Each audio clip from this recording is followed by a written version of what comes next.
Hi all you gorgeous people. It's early in the morning and it's raining outside.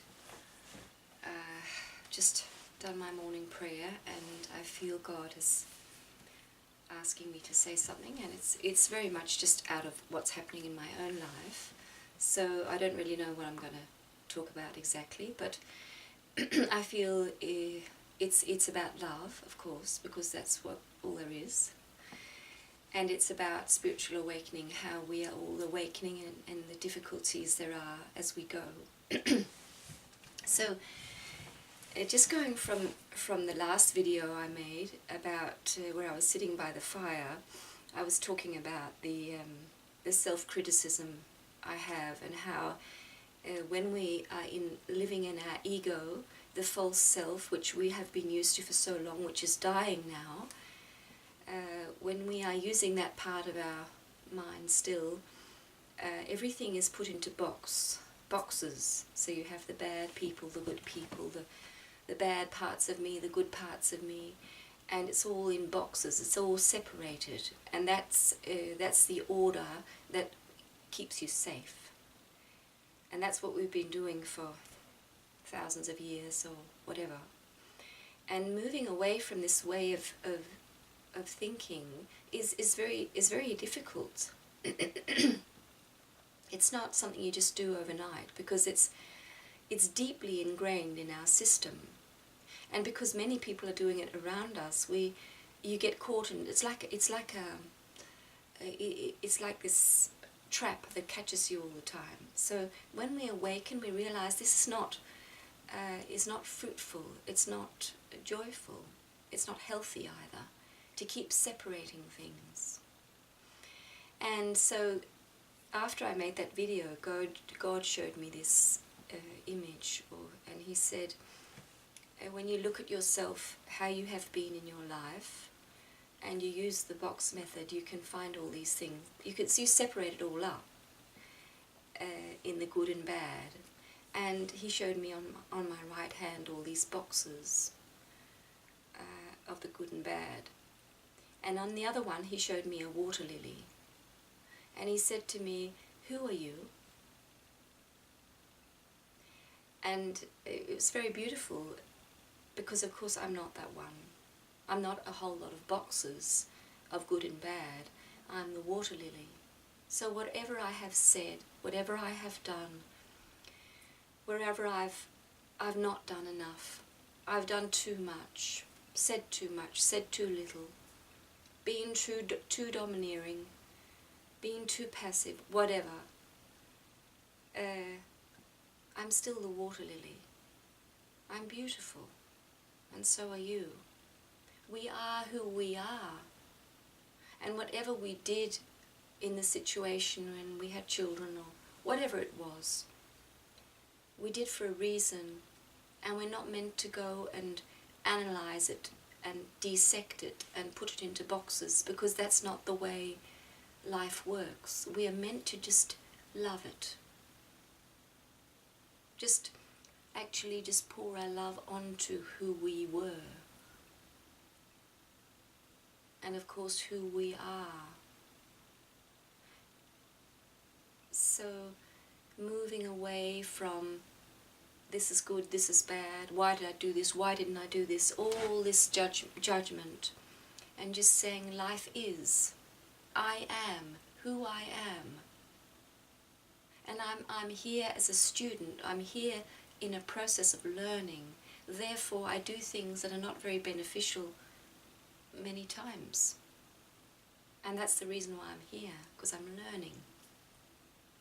So it's really pouring love onto who I am, and forgiveness. And the only reason why there's need for forgiveness is because there's been judgment. And of course we needed this way of separating everything to understand things, because it's part of our whole maturing process, the whole thing of good and bad and right and wrong. It's been necessary. But where we're going now, we will know right and wrong and good and bad in a completely different way. We'll still see it, but it will not be in an aggressive and judgmental way. It will be in a completely loving way.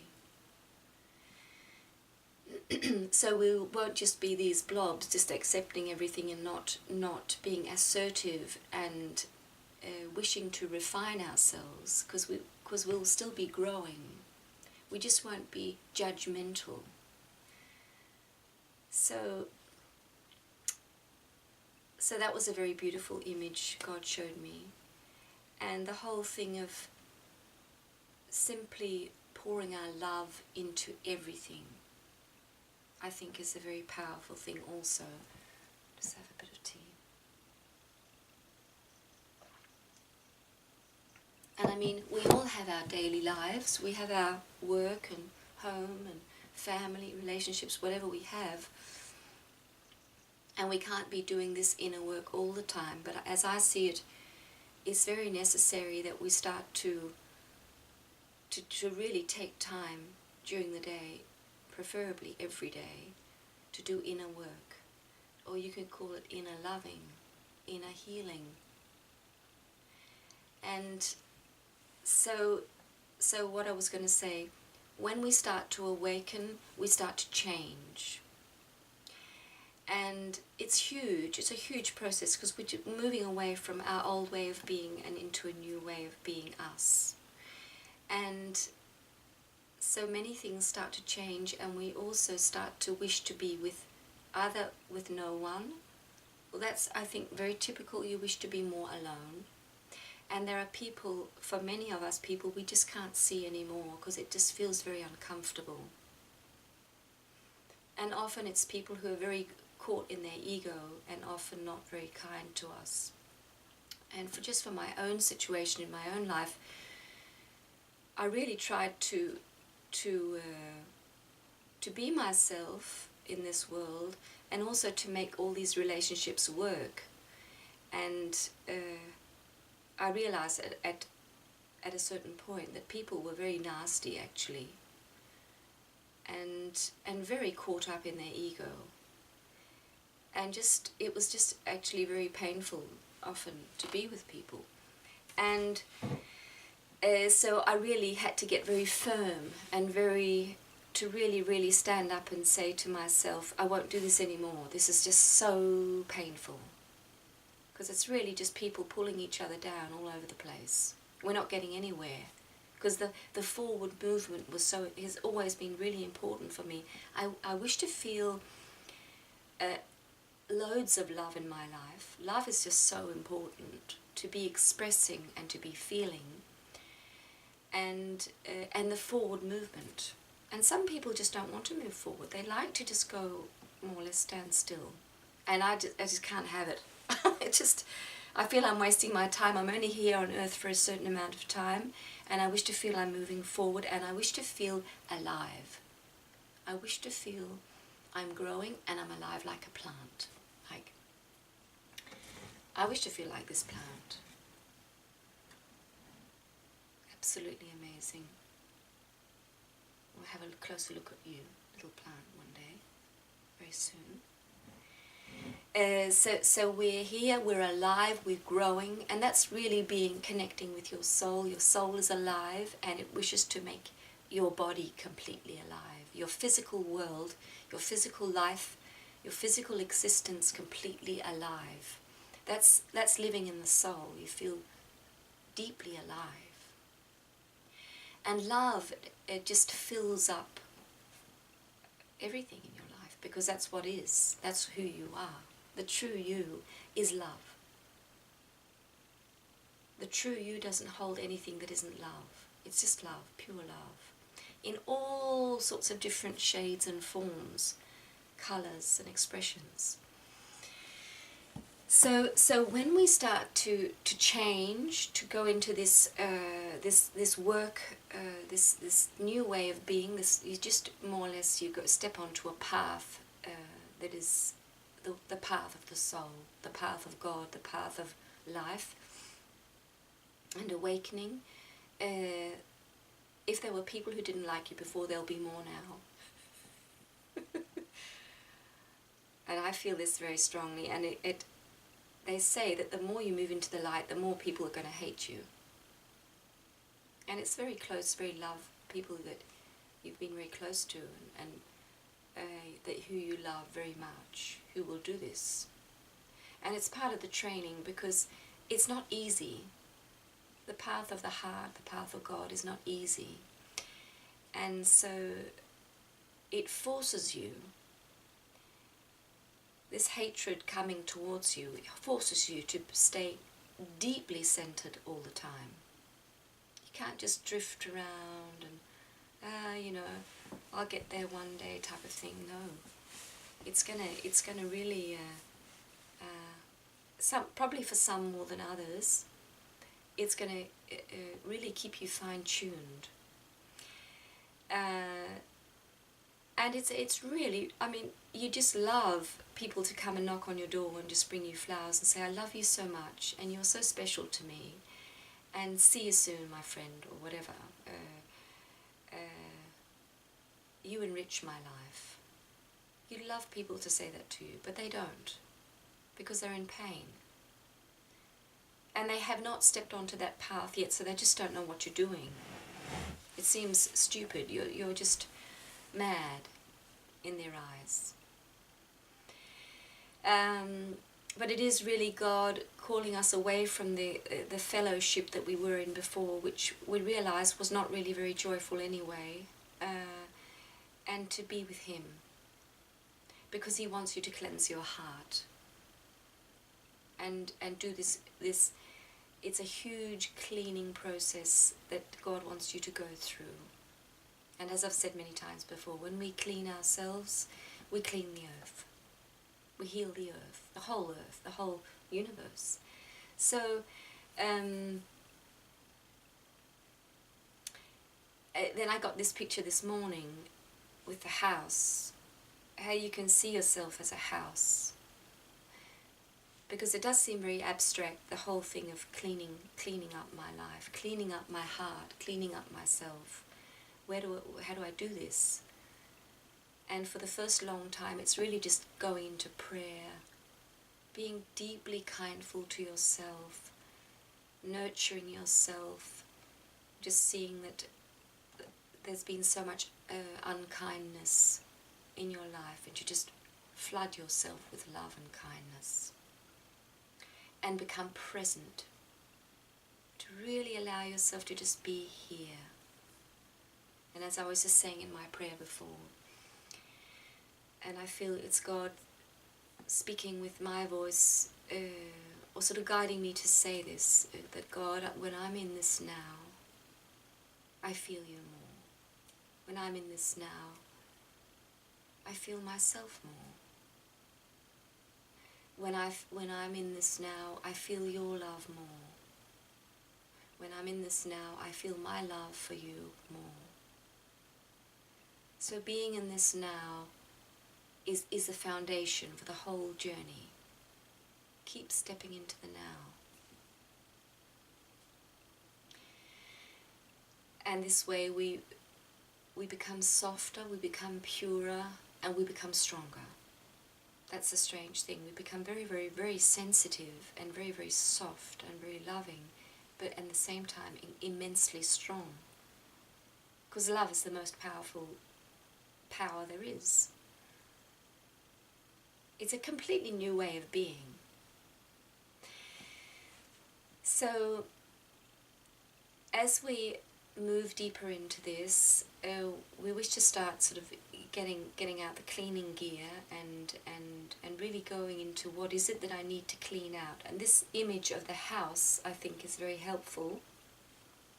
You can see yourself as this mansion or little hut or whatever, and it's good to see these different rooms, and they can look in any way as you like.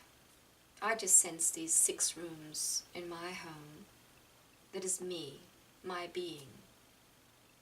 And what happens is when we go on this journey, we go into our house and we close the door. And there'll be people out there shooting and screaming. And we just know that we can't deal with this anymore. It's just too much and we're wasting our time, so we go in and we shut our door, and we know that we actually just not to waste our attention on them anymore, or it could be the world outside, the news, all these things, but we go inside and we close the door in love, because we realize that this is the only way we're going to heal the world anyway, and this is the only way. Actually, you get to a point where you just feel so exhausted with life and so hated, and so everything is so painful that you just go within. And I think that's for many of us. So we go into our home where we can feel it's safe. It's safe to be in here. Go into the heart, and we shut the door. Let them all scream and shout out there.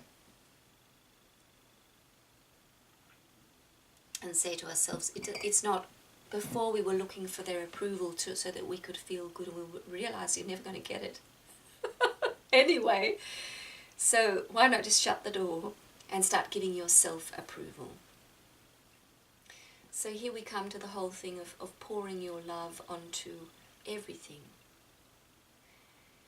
And that's the whole the inner work, is to, every time something pops up into your mind, this person who I've loved for so many years hates me, doesn't call anymore, she just doesn't like me. It's so painful because you're so connected with this person, and you know that in their soul they love you deeply, your sisters, but they can't because they're caught in their pain. And so what we do is feel the pain, feel the sorrow that this person is there, not loving you, not showing their love, and to actually just pour your love onto the situation. Pour your love onto your hurt. So it's really coming into your own authority. It's being your God self, looking at you, little Katrina, who's hurt because this person doesn't show her love anymore. And love that hurt. I feel hurt. Okay, love it. So your God self just pours this love onto the hurt. Don't try to explain the hurt or say you shouldn't be hurt. Be grown up. Don't be stupid. No, just love the hurt. And of course, when you've loved the hurt in you, you go and you just send your love onto that person. Just love them in their anger and their resentment or whatever they're feeling towards you. Just love that.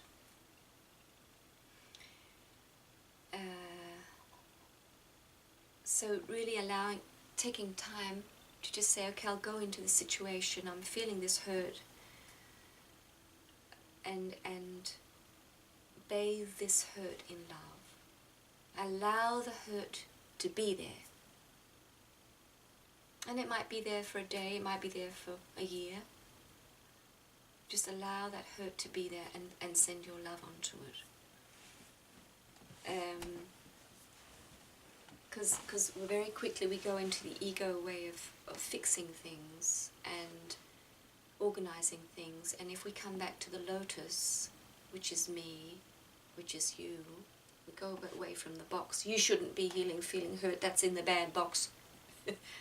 Say the lotus is, there's this hurt in the lotus, and this lotus is still so beautiful. So just, it's okay, it's part of the lotus right now that there's a hurt there. It's okay. I'm not going to pick that petal off, because then it's not this beautiful lotus anymore. It's there. Just shine our attention onto it. Just say the hurt's there, it's okay. And that's with our relationships, and in our home there will be the past. From the past there's lots of hurt sitting there in the corners. It can be in relationships with people, and a lot of it is from our childhood. And as we move on, and you take it step by step, because you can't just clean up the whole house. It's just too intense. and it wouldn't be loving. So, but I was just shown this morning, that if I go into my house, in the first room on the left, there's I can see my family when I was little, and there's something there, and the beautiful thing is that when you just well, really, you'll be shown a situation with somebody who's hurt you, or somebody who was hurt, whatever it is. The pain is sitting there and is creating the darkness in your home. All the imbalances we're carrying in our bodies and in our life are actually all contained in this house. And we will clean it all out one day. And it's only us who can do it. You can't ask someone to just, you go on a holiday and just ask them to go and clean it, because it just doesn't exist. You are the one, you are the cleaner. There's no other cleaner. And we can do it. So this video is really to tell you that it's immense. It's hard work. This cleaning job is hard. The healing is hard work. But God is there. God is the, and if you can have a center room, maybe in my home I could have a center room. God's there, and that room is completely pure. It's the lounge where the fire's burning, and there's no pain there. So these 6 other rooms, there'll be bits and pieces of darkness there, and I will take them room by room. And God will guide me to which room I'm ready to, and maybe we have to go back to these rooms several times, because there'll be different things in there. So yeah, this video is to tell you it's hard work, and as one of the people on the internet who are doing spiritual things says, very it's a good way to put it, there's no easy button. Most people, or many people, and ourselves included, when you realize how intense this healing journey is, you wish there was an easy button. You could just sweep it away quickly with just sweep it off, get rid of it. But there is no easy button, and that's the way we become our God self, because God didn't become God by pushing a whole lot of easy buttons. You don't become deep and wise and immensely beautiful and powerful and your God self by pressing a whole lot of easy buttons. It's by deep inner work and meeting yourself on every deep level, right down to the core of your being, to see yourself and see what you're carrying. And the beautiful thing is, as we go, we feel better, everything becomes better. And the people around us shooting at us, they disappear, because they're only mirroring something inside our house. It's the only reason why they're there. It's our own pain they're mirroring. So it's just beautiful and intense. So yeah, it's really just to say, if you're feeling any of this, it's a few tools or a way that you can see it, and I feel with you, and I know how you feel if you're experiencing some of these things too. And we're here together, and we are family, and we're all going to go through this. And for some of us, it is a bigger job, and that's what many of them say, the people who know a lot of things, that the ones who go up front, the ones who do this first, do the heaviest job. And when we have done our job, the more we do, the easier it's going to be for the ones behind us. And that is a deeply compassionate way to see this. That if I take although my job is difficult, or because my job is difficult, I'm going to make it easier for the ones who are not quite there yet and who are going to do this later. And that's a wonderful feeling. So for your children or whoever, it's going to be easier for them. So if we see ourselves as one big humanity moving towards the light, we who are doing this earlier than others, we have the big shovels. And it's okay. It's because we're strong that we can do it. And it's okay. And we know better. It's not because we're better. We've just been given a heavier job. And we're moving towards the light, and we're opening the pathways so that this whole planet and the whole universe will shine with love. We're moving the what do you call them? The blocks that are holding the love back. So we're just bringing the love into every part of the universe by doing these little jobs of healing the hurt from when I was 3 years old or whatever it is. You don't understand it. But that little hurt when I was 3 years old affects the universe. It's the butterfly flapping its wings over in South America, and a big volcano that goes off on the other side of the earth. It's all connected, and the deep hurts heal the most. So yeah, so happy healing, and know that I'm here. And if you feel, I just love how you comment, and I love how you share that whatever you're experiencing on your journey, please write. It's very, very beautiful, and it's a very wonderful gift you give, because we're all experiencing this in a different way. And so please share if you feel something, that you've released a hurt, or you realize something new, you can see something with new eyes. It's beautiful. So please write. It's wonderful. So thank you for being there, and bless you, my friend. See you soon. Bye.